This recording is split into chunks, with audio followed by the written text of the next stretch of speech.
BJP के सामने मैं एक और आंकड़ा रखती हूं। झुग्गी झुग्गी घूम रहे हैं ना आप दिल्ली के दलितों को, दिल्ली के पिछड़ों को जाके बताइएगा। प्रधानमंत्री अनुसूचित जाति अभ्युदय योजना के पैसे काट लिए, प्रधानमंत्री यंग अचीवर स्कॉलरशिप जिसमें पिछड़ों को मिलते हैं और गरीब सामान्य वर्ग को भी मिलते, उसका पैसा काटा। प्रधानमंत्री आदिवासियों डेवलपमेंट का पैसा काटा।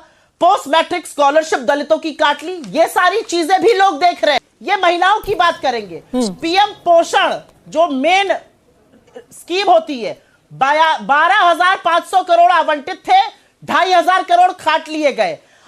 आंगनवाड़ी पोषण 2.0 1200 करोड़ काट लिए गए। वात्सल्य में 1472 आवंटित थे, खर्चा 1300 करोड़ हुए और मिशन शक्ति में 1700 करोड़ रुपए काट लिए। ये महिलाओं की बात करते हैं। आगे पीएलआई की बात करती हूं।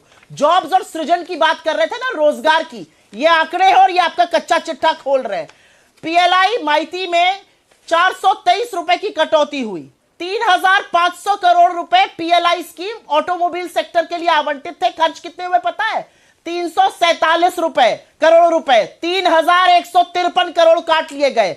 न्यू एम्प्लॉयमेंट जनरेशन स्कीम में 3200 करोड़ काट लिए गए। स्किल इंडिया 2686 करोड़ आवंटित थे, पूरे 400 करोड़ काट लिए गए। आगे की बात करते हैं। एमएसएमई की बात करूं, मैं आपके चैनल पर देख रही थी, अभी चल रहा था, उसका क्रेडिट दुगना। क्रेडिट क्यों दुगना कर रहे हैं? 61,000 एमएसएमई आपने बंद करा दिया पिछले 3 सालों में। यह आपका रिपोर्ट कार्ड है। एमएसएमई के लिए एक्सपोर्ट का बाजार आप खोल नहीं पा रहे। असलियत यह है कि एक्सपोर्ट लगातार गिर रहा है विदेशी मार्केट में। मैन्युफैक्चरिंग की बात कर रहे थे, आज फिर से मैन्युफैक्चरिंग के उस शेयर की बात करी गई जो कागजी शेयर बन के म्याऊ म्याऊ कर रहा है, दहाड़ ही नहीं पा रहा है, गरज ही नहीं पा रहा है।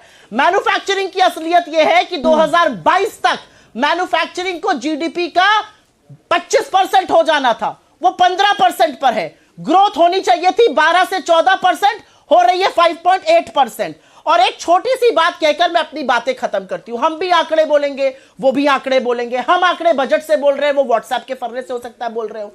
एक छोटी सी आपको 30 सेकंड में कहानी सुना देती हूं।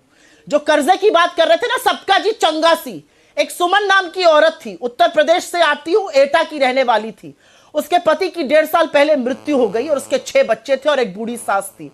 एक दिन जब वो रात को घर में खाना बनाने गई तो 6 रोटी भर का आटा था, खाने वाले 8 थे। सुमन ने सल्फास खाकर जान दे दी और अपनी बेटी से कहा, घर का ध्यान रखना।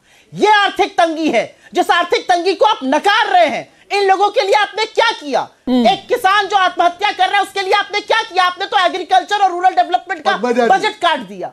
जो लोग आज नौकरी नहीं पा रहे उनके लिए आपने क्या